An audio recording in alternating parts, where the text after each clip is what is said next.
யூடியூப்ல முதல்ல சேனலை கிரியேட் பண்ணது யாருன்னு உங்களுக்கு தெரியுமா? ஆக்சுவலி யூடியூபோட 3 கோ-ஃபவுண்டர்ல ஒருத்தர் தான் யூடியூப்ல சேனலை கிரியேட் பண்ணிருக்காரு. இவரோட பேரு ஜாவத் கரீம். இந்த ஜாவத் கரீம் ஏப்ரல் 23, 2005 அன்னைக்கு ஜாவத் அப்படின்ற பேர்ல ஃபர்ஸ்ட் யூடியூப்ல சேனலை கிரியேட் பண்ணிருக்காரு. அந்த சேனலை கிரியேட் பண்ண அன்னைக்கே ஒரு வீடியோவும் அப்லோட் பண்றாரு. அந்த வீடியோவோட title name me at the zoo. இந்த வீடியோவோட மொத்த டியூரேஷன் 19 செகண்ட். இந்த வீடியோல ஜாவத் சான் டியாகோ அப்படின்ற ஒரு ஜூல நின்னுட்டு இருப்பாரு.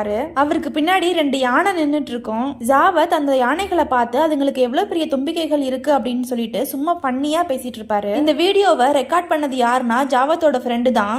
அவரோட பேரு யக்கோ லாபிட்ஸ்கி. செப்டம்பர் 3, 2025 படி இந்த வீடியோவோட வியூஸ் பாத்தீங்கன்னா 370 மில்லியன் வியூஸ் வந்து போயிருக்கு. இந்த சேனலோட சப்ஸ்கிரைபர்ஸ் பாத்தீங்கன்னா 5.67 மில்லியன். இந்த வீடியோவோட கமெண்ட்ஸ் பாத்தீங்கன்னா 10 மில்லியன். இதோட லைக்ஸ் 18 மில்லியன். இந்த இன்ஃபர்மேஷன் உங்களுக்கு புதுசா இருந்துச்சுன்னா இந்த வீடியோக்கு ஒரு லைக் போடுங்க. இந்த வீடியோ உங்களுக்கு பிடிச்சிருந்ததுன்னா இந்த சேனலை சப்ஸ்கிரைப் பண்ணி சப்போர்ட் பண்ணுங்க. தேங்க்யூ.